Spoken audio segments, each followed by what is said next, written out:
ইয়াউমাল কিয়ামা। হায় হায়, আল্লাহর জানটা কিয়ামতের দিন আমাদের নবীজির হাতে থাকবে। মাধবদের মানুষ বোঝেন আমি যেটা বুঝাইতে চাইতেছি। ওই হাসান হুসাইনের খবর নিবেন না, নিবে উম্মতের খবর। জিজ্ঞাসা করছে, নানা জান আপনি উত্তম না আমরা? আল্লাহ রসুল বলছে আমি উম্মত। দুইজনে হাসতে হাসতে কুটা কুটা। আল্লাহ রসুল বলছে এত হাসো কেন? জবাব হয় নাই। মানি আমরা দুইজন উত্তম। কি কইরা তোমরা দুইজন উত্তম? প্রমাণ। আমাদের আম্মা জানকে চিনেন? তা আম্মার পরিচয় দিয়ে বলতেছে উম্মুকা লাইসা বিশাই, আমাদের আম্মার সামনে আপনার আম্মা কিছুই না। আমাদের আব্বাকে চিনেন? আব্বার পরিচয় দিয়ে বলতেছে আবুকা লাইসা বিশাই, আপনার আব্বা আমাদের আব্বার সামনে কিছুই না। আমাকে নানা জানকে চিনেন? চিনেন আমাদের নানা জানকে? আমাদের নানা জানের সামনে জাদ্দুকা লাইসা বিশাই, আপনার নানা জানের তো মানুষ নামই জানে না। অনেকে আছে এখানে আল্লাহ রসুলের নানার নাম জানে না। জানেন? জানে না। আপনার নানার নামই মানুষ জানে না। আমাকে নানা জানকে চিনেন? তো দুইজনকে উঠায়া কোলে নিয়ে চুমা খাইতেছেন আর বলতেছেন তোমরাই উত্তম, মাইনা নিলাম। হায় হায়, ও মাধবদের মানুষ যে কিয়ামতের মাঠে বলবেন, যে দুনিয়ার থেকে যখন বিদায় নিতেছিলেন, হায় হায়, মালাকুল মউত যখন অনুমতি চাইতেছিলেন বুকে হাত রাখবো কি রাখবো না, তো বলছে অনুমতি দিব। আইনা আখি জিবরিল, আমার ভাই জিবরিল কোথায়? তো বলছে দেখা আসছি ফি সামাইল উলা, প্রথম আকাশে। একটু পরে উনি সালাম দিয়া ঢুকছেন, ওনার চোখে পানি ছিল।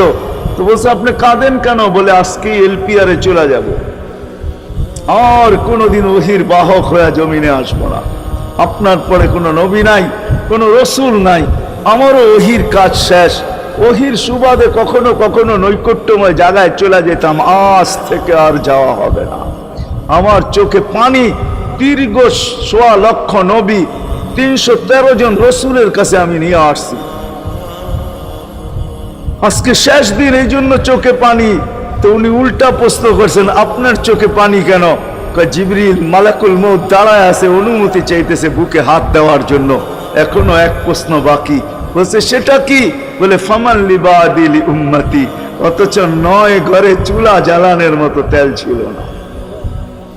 খাওয়া তো দূরের কথা, বাতি জ্বালানোর তেল ছিল না। আম্মা জান আয়েশা রাদিয়াল্লাহু তাআলা আনহা বলেন যদি তেল থাকতো তো খিদার তাড়না এতটুক ছিল, আগে তেল পান করে নিতাম। হাদিস উঠায় দেখেন, লেখা আছে ৯ ঘর ছিল, ৯ ঘর।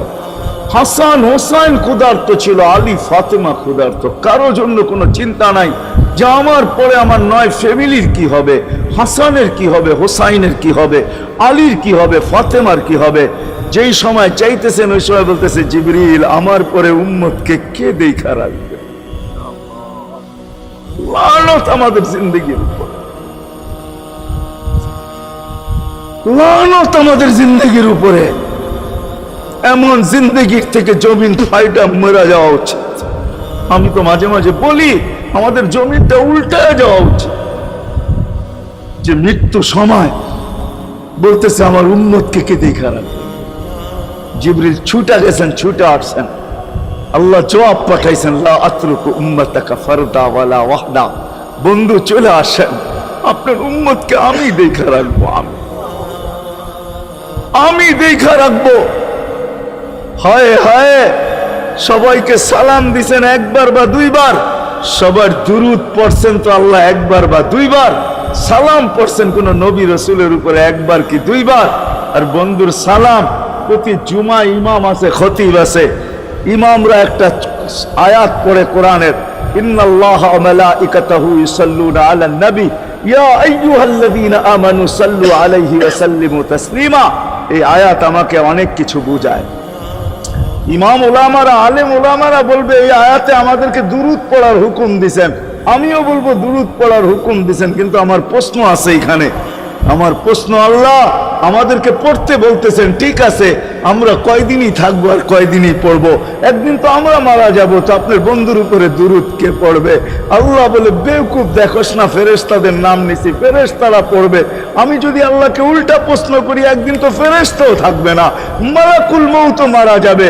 আপনি আরশের নিচে লিখেই রাখছেন ইন্নী কাতাবতুল মাউত আলা মান তাহতা আরশি আল্লাযী হাই লা ইয়ামুত ফাহুয়া ফাওকা আরশি। আমার আরশের উপরে যে সে চিরঞ্জীব, যে নিচে আছে তাকে মৃত্যুর স্বাদ পান করতে হবে। একদিন তো ফেরেশতা মরে যাবে। আমাদের নবীজির উপরে দুরূদ কে পড়বে? আল্লাহ বলে, গন্ড মূর্খ, তুই দেখোস না প্রথম আমার নামটা আল্লাহ লেখা আছে, ইন্নাল্লাহ, আমি আল্লাহ পড়তে থাকবো। আমি আল্লাহ চিরঞ্জীব, আমার বন্ধুর দুরূদ কখনো বন্ধ হইতে দেই না, আর দিব না। হায় হায় হায় হায় হায়, ওই রসুল।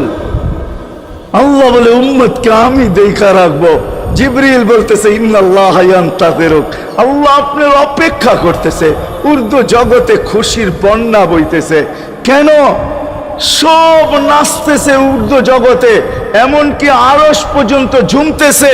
হাবিব ইউসিলুল হাবিব, আজকে বন্ধু বন্ধুর কাছে চিরদিনের জন্য চলে আসবে। খুশির বন্যা চলতেছে, অনুমতি দেন না। আল্লাহ উম্মতকে দেখা রাখবে যে মরার সময় চোখে পানি তো আমাদের জন্য পানি। চলেন শেষটা শুনায়া দিয়া শেষ করতেছি। লম্বা হাদিস আমি শর্ট করতেছি। তাহকিক উলামা ইকরাম করে নিয়েন, আমি শুনায়া দিয়া যেতেছি আপনাদেরকে। নফকা দুইটা হবে। প্রথমটাকে বলে কিয়ামতের জন্য, দুইবার সিংহায় ফু হবে। একবার ধ্বংসের জন্য, দ্বিতীয়টা হবে নফকাতুন নুশুর বলে এটাকে। দ্বিতীয়টা আমাদেরকে কবর থেকে উঠানোর জন্য হবে। কিন্তু সব মারা যাবে, আল্লাহ চারজনকে পয়দা করবেন কুদরত দিয়া। জিবরিল, মিকাইল, ইসরাফিল, মালাকুল মউত, চারজনকে পয়দা করবেন। জিবরিল আলাইহিস সালাম কাঁদতে থাকবে। তিনজন জিজ্ঞাসা করবে কাঁদো কেন? এখনই ইসরাফিলকে সিংহায় ফু দেওয়ার হুকুম হবে নফকাতুন নুশুরের জন্য। আমাকে হুকুম হবে বন্ধুকে নিয়ে আসো মাকামে মাহমুদে। আমি মৃত্যুর পরেই ভুলে গেছি ওনার কবর কোথায়। তিনজন বলবে জমিনকে জিজ্ঞাসা করো। তো জমিনকে জিজ্ঞাসা করবে, জমিন বলবে কাদ দাক্কানি আল্লাহু দাক্কা ফানাসিতু। প্রথম সিংহায় ফুতে আল্লাহ এরকম ছানছেন, আমিও ভুলে গেছি রাখছি কোথায়। অনেক সময় হয় জিনিস যাবে খুঁজতেছে সারা ঘরে, ঠিক না? হয় না? হ্যাঁ, জিনিস জ্যাবের ভিতরে, পকেটের ভিতরে, কিন্তু খুঁজতেছে সারা ঘরে খুঁজতেছে। পরে পকেটে হাত দিয়া যখন দেখে পাইছে, তো জিহ্বায় কামড় দিয়ে আসতে বেরিয়ে যায়, কেননা গর্ত গরম করে ফেলছিল। এখন গড়ালড়া পাইলে উল্টা এর উপরে গরম হবে, ঠিক না? রাখছো পকেটে, খোঁজো আমাদের কাছে, ঠিক না? আর কাম পাও না, ঠিক না? এখন এর উপরে চড়াই হবে। তো জমিন বলে আমিও ভুলে গেছি। ওই দিন আল্লাহ রসুলের কবর থেকে নূর বাহির হবে, নূর নূর নূর নূর, হাত্তা ইয়াসাদ আরশার রহমান, আল্লাহর আরশ পর্যন্ত পৌঁছবে। হুকুম হবে নিয়ে আসো। আসবে জিবরিল আলাইহিস সালাম, মারবে পর, চিনা মারবে পর, আর বলবে কুম ইয়া হাবিবার রহমান, আল্লাহর বন্ধু ওঠেন। ও মাধবদের মানুষ, আপনার আমার হাবিব, আপনার আমার রসুল, যার আদর্শ আমাদের কদমে কদমে প্রয়োজন নিজের এই জীবনটাকে গ্রহণযোগ্যতা পর্যন্ত পৌঁছানোর জন্য, উনি কবর থেকে উঠবে। ওয়াহুয়া ইয়াবকি ওয়া ইয়াকুল, কাঁদতে কাঁদতে উঠবেন আর বলতে বলতে উঠবেন, জিবরিল আইনা উম্মতি, আমার উম্মত কোথায়? হায় হায় হায়। আসেন আজকে এই সিরত কনফারেন্স থেকে আমি তো আপনাদেরকে বুঝাইতেছি, আমার মন চায় জিনদেরকেও বুঝাই। ওদেরকে পাইলে ওদেরকে পায়ে ধরা বুঝাইতাম। জিন ইনসানকে বলতেছি, আসেন আজকে এই মজমার থেকে নবীর আদর্শ শিখেন। নবী আল্লাহ পাওয়া শুধু নবীর আদর্শের ভিতরে। এই জন্য আল্লাহ বলছে লাকাদ কানা লাকুম ফি রাসূলিল্লাহি উসওয়াতুন হাসানাহ লিমান কানা ইয়ারজুল্লাহ, যে আল্লাহ পাইতে চায়। বল আগের আয়াত কি? বল ইয়াউমিল আখিরা, আর যে আখিরাত পাইতে চায়, আখিরাতের বাদশাহী যে চায়, যে আল্লাহকে পাইতে চায়, আখিরাতের বাদশাহী পাইতে চায়। দুনিয়া 60-70 বছরের, এখানে পাইলো যেমন, না পাইলো তেমনই। যে পাইছে তার জন্য সূর্যের গতি যতটুকু, ঋতু তার জন্য যেমন, ঘড়ির কাঁটা তার জন্য যেমন, যে পায় না তার জন্য সমানই। এখানের জীবন কাটা যাবে।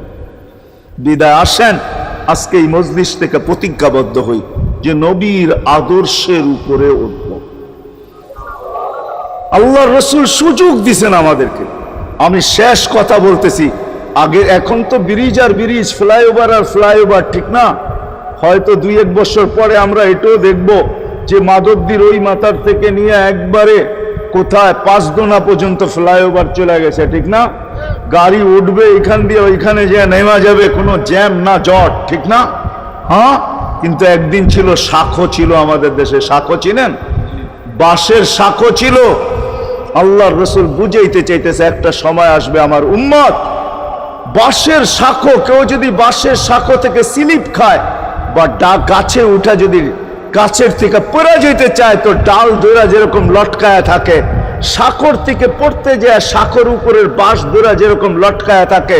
আল্লাহর রাসূল আমাদেরকে সুযোগ দিছেন, একটা সময় আসবে উম্মত আমার একটা সুন্নত ধরেও যদি মউত পর্যন্ত লটকায়া থাকতে পারো তাইলে তোমাকে 100 শহীদের সওয়াব দেওয়া হবে।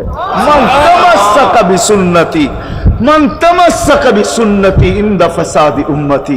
এই জন্য আসেন, আজকে বড় অবহেলিত, বড় দীক্ষিত, বড় লাঞ্ছিত, বড় ঘৃণিত আমাদের রাসূলের আদর্শ আমাদের জীবনে বড় ঘৃণিত, বড় দীক্ষিত, বড় লাঞ্ছিত, বড় অবহেলিত। সর্বক্ষেত্রে দেখেন, বিয়া দেখেন আর শাদী দেখেন, হয় হয় পোশাক দেখেন আর আশাক দেখেন, সর্বক্ষেত্রে নবীর আদর্শকে আমরা পিছে ছেড়া দিছি। আর যার কারণে আজকে মুসলমান দুনিয়াতে লাঞ্ছিত, যার কারণে আমরা ঘরে লাঞ্ছিত, ঘরের ভিতরে কোনো মিল নাই, মহব্বত নাই। বহুত ঘর পাওয়া যাবে স্বামী এক খাটে, স্ত্রী আর এক খাটে, বহুত ঘর পাওয়া যাবে। হায় হায়, ওই সমাজ লানতি সমাজ, যেই জমাতের সন্তানরা মা বাবাকে চোখ বড় করে দেখে, চোখ বড় করে সামলে, ওটা লানতি সমাজ। অথচ আল্লাহর রাসূল শিখাইছে মা বাবার সাথে আদর্শ কি ব্যবহার করবে, মার সাথে, বাবার সাথে, বড় ভাইয়ের সাথে, কার সাথে কি ব্যবহার করবে শিখাইছে। ওই সমাজটাই সুখের ছিল। আসেন ফিরা যাই, আল্লাহর রাসূলের আদর্শ শিখি। শিখবেন তো ইনশাআল্লাহ? পাক্কা ওয়াদা ইনশাআল্লাহ? বিলকুল ইনশাআল্লাহ।